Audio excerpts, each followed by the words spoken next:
Very good morning friends, स्वागत है आप सबका। हम लोग पिछले 2 दिनों का करेंट अफेयर को देखेंगे। वीडियो को कंप्लीट देखना है। पहला प्रश्न आप लोग के सामने है, हाल ही में चर्चित ऋषि मांडुक्य की तपोभूमि यह कहाँ है? तो ऑप्शन है यहाँ पर, सही आंसर है ऑप्शन नंबर सी है, मदकुद्वीप। याद रखिएगा मदकुद्वीप। चलिए ध्यान दीजिएगा। तो याद रखना है कि मदकुद्वीप को ऋषि मांडुक्य की तपोस्थली का नाम दिया गया है और यह मुंगेली जिला के अंतर्गत आता है। ओके, ध्यान दीजिएगा किस जिले में है? मुंगेली जिला। तो ये हम लोग का प्यारा छत्तीसगढ़ और ये आपका मुंगेली जिला।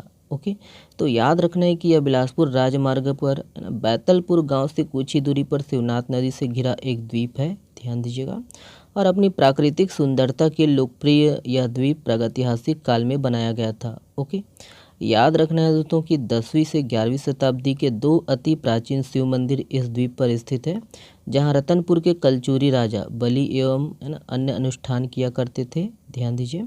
और ऐसा कहा जाता है कि ऋषि मांडुक्य ने यहीं पर दोस्तों याद रखना मुंडको उपनिषद की जो है रचना की थी और इसीलिए उनके नाम पर इस स्थान का नाम क्या पड़ा? मंडुक रखा गया। ओके, ध्यान दीजिएगा, ऋषि मंडुक जी। ओके, मुंडको उपनिषद।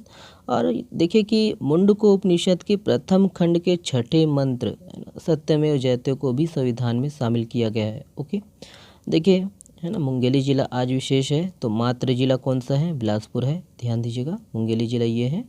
और याद रखने की इसकी जो स्थापना है 2012 संभाग बिलासपुर के अंतर्गत और सीमा दोस्तों मध्य प्रदेश से लगती है।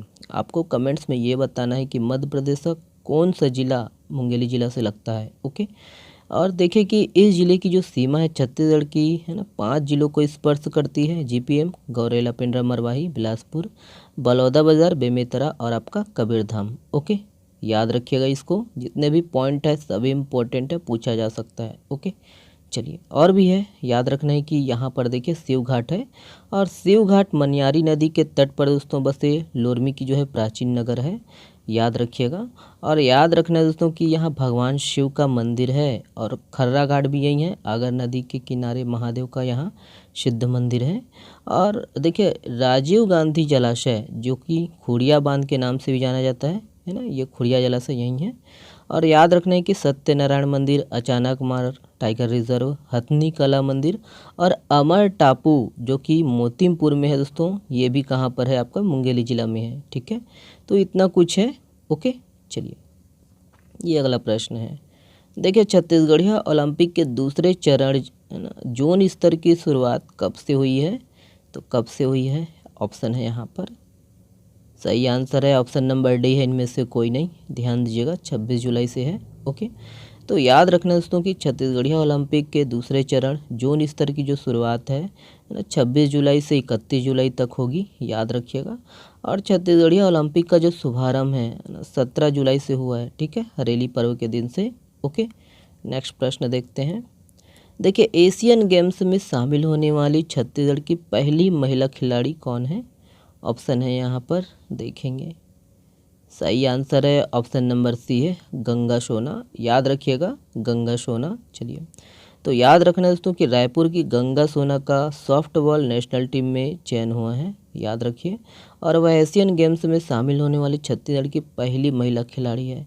ध्यान दीजिएगा कि भारत की ओर से एशियाई गेम्स में पहली बार सॉफ्टबॉल की जो है टीम शामिल होगी। ओके, याद रखिएगा। और गंगा सोना 9 साल में दोस्तों 11 नेशनल गेम्स खेल चुकी है। ओके, नेक्स्ट प्रश्न देखते हैं, ये है। देखिए किस जिले में 2 प्राथमिक शाला को छत्तीसगढ़ राज्य स्तरीय प्लेटिनम और सिल्वर अवार्ड से सम्मानित किया जाएगा? ऑप्शन है यहाँ पर, देखेंगे। सही आंसर है ऑप्शन नंबर डी है, रायगढ़। याद रखिएगा, रायगढ़। चलिए, तो याद रखना है दोस्तों कि रायगढ़ जिले के 2 स्कूल प्राथमिक शाला भद्रापाली स्कूल बयांग को प्लेटिनम अवार्ड और उच्च प्राथमिक शाला परसा डीपा स्कूल डोगी तरई को सिल्वर अवार्ड के लिए नामित किया गया है। और याद रखने स्वतंत्रता दिवस के अवसर पर इन्हें सम्मानित किया जाएगा। ओके, नेक्स्ट प्रश्न देखते हैं। देखिए किस जिले के कृषि वैज्ञानिकों ने बस्तर धान वन किस्म के बीज विकसित किया है? तो यहाँ पर ऑप्शन है, इम्पोर्टेंट प्रश्न है ये। सही आंसर है ऑप्शन नंबर बी है, बस्तर। याद रखिएगा, बस्तर। तो याद रखिएगा दोस्तों कि बस्तर जिले के कृषि वैज्ञानिकों ने धान की बस्तर धान वन नामक किस्म की जो है बीज तैयार की है। और बस्तर जिले के 4 वैज्ञानिकों ने करीब 6 साल के शोध के बाद दोस्तों बस्तर धान की नई किस्में विकसित की थी। और पहली बार बस्तर धान वन की खेती करने वाले किसानों को दोस्तों इस फसल को तैयार करने के लिए लंबा इंतजार नहीं करना पड़ेगा। और वही है, यह फसल 110 दिनों में पूर्ण रूप से तैयार हो जाएगी। ठीक है, तो याद रखना है बस्तर धान वन धान की ये किस्म है। ओके, नेक्स्ट प्रश्न देखेंगे। देखिए, हाल ही में छत्तीसगढ़ के वरिष्ठ सैन्य अधिकारी सुधीर शर्मा को रक्षा मंत्रालय द्वारा किसका मुख्य कार्यकारी अधिकारी और प्रबंध निदेशक बनाया गया है? तो यहाँ पर ऑप्शन है, सही आंसर है ऑप्शन नंबर बी है IRRPL। याद रखिएगा IRRPL। चलिए ध्यान दीजिएगा। तो याद रखना है कि हाल ही में रक्षा मंत्रालय द्वारा सुधीर शर्मा को Indo Russian rifle private limited का मुख्य कार्यकारी अधिकारी और प्रबंध निदेशक नियुक्त किया गया है। ध्यान दीजिएगा। और यह भारत और रूस के बीच दोस्तों एक संयुक्त उद्यम है। और याद रखना है उत्तर प्रदेश के अमेठी में मेक इंडिया कार्यक्रम के तहत भारत में AK-203 राइफल बन रहा है। और याद रखना है कि कंपनी के पास अगले 10 साल में 6 लाख AK-203 राइफल बनाने का लक्ष्य है। और मेजर जनरल सुधीर शर्मा पाटन दुर्ग से संबंधित है। ओके, नेक्स्ट प्रश्न देखते हैं। देखिए, NTPC के सहयोग से किस जिले में 2 सुपर क्रिटिकल पावर प्लांट लगाए जाएंगे? तो यहाँ पर ऑप्शन है, सही आंसर है दोस्तों ऑप्शन नंबर सी है कोरबा। याद रखना है कोरबा। चलिए डिटेल से देखेंगे। ध्यान दीजिएगा कि 660 है ना इंटू 2, याद रखना है 660 की 2 मेगावाट के जो है 2 super critical power plant Korba पश्चिम में जनरेशन कंपनी की खाली पड़ी ज़मीन पर लगाए जाएंगे। और याद रखने की पावर जनरेशन कंपनी ने NTPC को सलाहकार नियुक्त किया है। ध्यान दीजिएगा कि इसकी जो घोषणा है मुख्यमंत्री भूपेश बघेल ने अगस्त 2022 में की थी। और इस प्लांट को वर्ष 2030-31 तक प्रारंभ करने का लक्ष्य रखा गया है। और यह Chhattisgarh state power generation company का सबसे बड़ा और आधुनिक संयंत्र होगा। याद रखिएगा। और राज्य स्थापना के बाद दोस्तों पहली बार इतनी क्षमता का जो है विद्युत संयंत्र स्थापित किया जाएगा।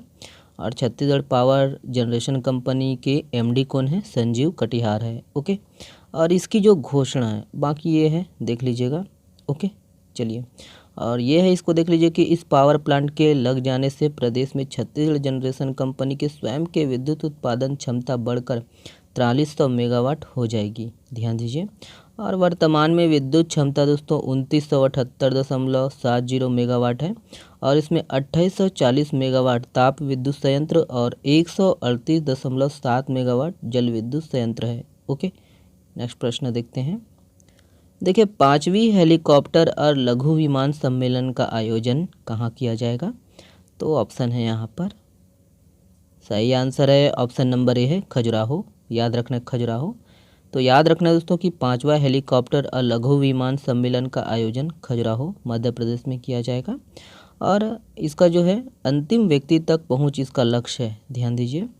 और यह है कि हिंदुस्तान एरोनॉटिक्स लिमिटेड ने एशिया की सबसे बड़ी हेलीकॉप्टर निर्माण फैक्ट्री की स्थापना तुमकुर कर्नाटक में स्थापित किया है। ओके, ये अगला प्रश्न है, ध्यान दीजिए इसको। देखिए, G20 आपदा जोखिम न्यूनीकरण कार्य समूह की तीसरी और अंतिम बैठक का आयोजन कहाँ किया जाएगा? तो यहाँ पर ऑप्शन है, सही आंसर है ऑप्शन नंबर बी है चेन्नई। याद रखना है चेन्नई।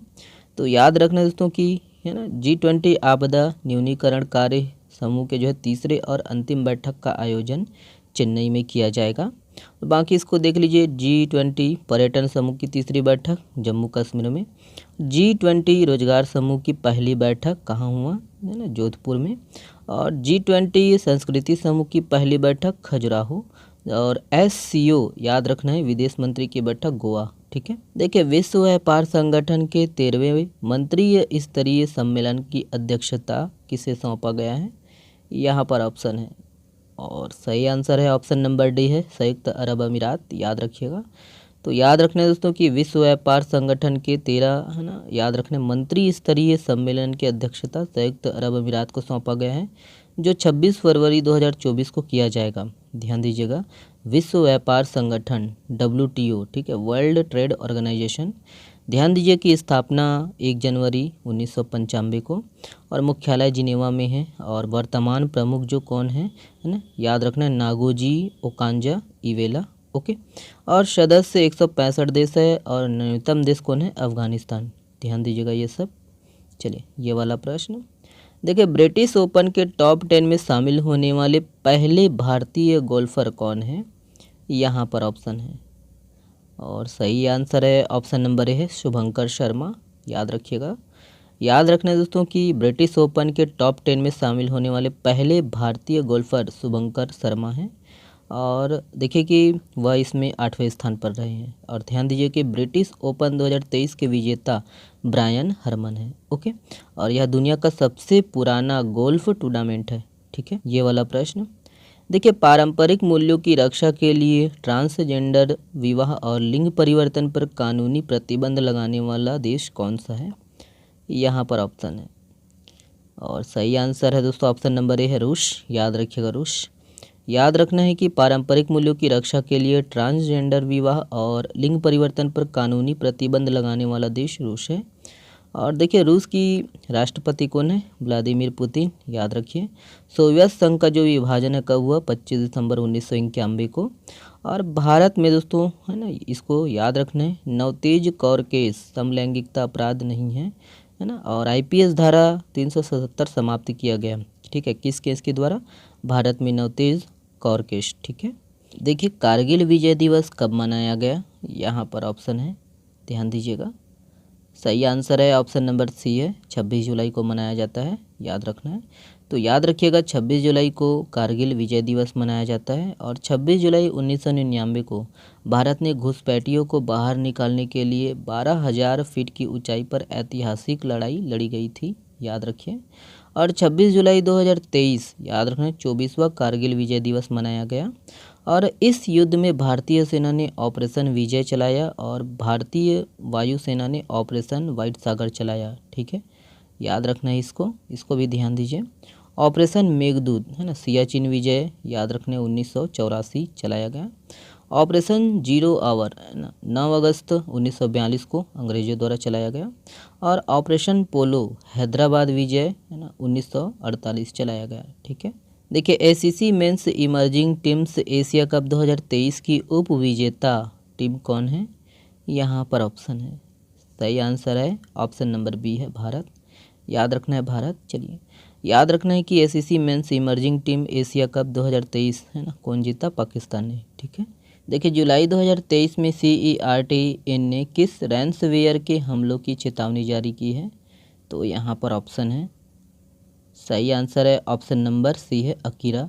याद रखिएगा अकीरा। चलिए तो याद रखना है दोस्तों कि है ना अकीरा दुर्भावना से तैयार किया गया सॉफ्टवेयर है और व्यक्तिगत जानकारी प्राप्त करना इसका उद्देश्य होता है। ध्यान दीजिएगा कंप्यूटर से संबंधित है। और लीसा याद रखना है, लीसा ओडिशा का क्या है? एक AI आधारित क्षेत्रीय एंकर है। ठीक है। चलिए ये वाला प्रश्न देखिए, किस देश ने द्वितीय विश्व युद्ध में भारतीय सेना के योगदान के सम्मान में VC यशवंत घाटगे सुडियाल मेमोरियल का उद्घाटन किया है? यहाँ पर ऑप्शन है, सही आंसर है ऑप्शन नंबर ए है इटली। याद रखना इटली। चलिए और ये वाला प्रश्न आप लोगों के लिए है, कांगेर घाटी स्थापना दिवस कब मनाया जाता है? यहाँ पर ऑप्शन है, इसका जवाब आप लोग को देना है कमेंट्स बॉक्स में और हो सके तो इसका डील करिएगा अच्छे से। चलिए बहुत बहुत धन्यवाद वीडियो को देखने के लिए। इसका PDF आज शाम को डाल दूंगा दोस्तों, समय नहीं मिल रहा है इसीलिए अभी मैं डाल नहीं पा रहा हूँ। और वीडियो पसंद आए तो प्लीज़ वीडियो को लाइक करिएगा, चैनल को सब्सक्राइब जरूर कर लीजिएगा अगर आप नए हो तो। और हाँ बहुत बहुत धन्यवाद, शुक्रिया। चलिए।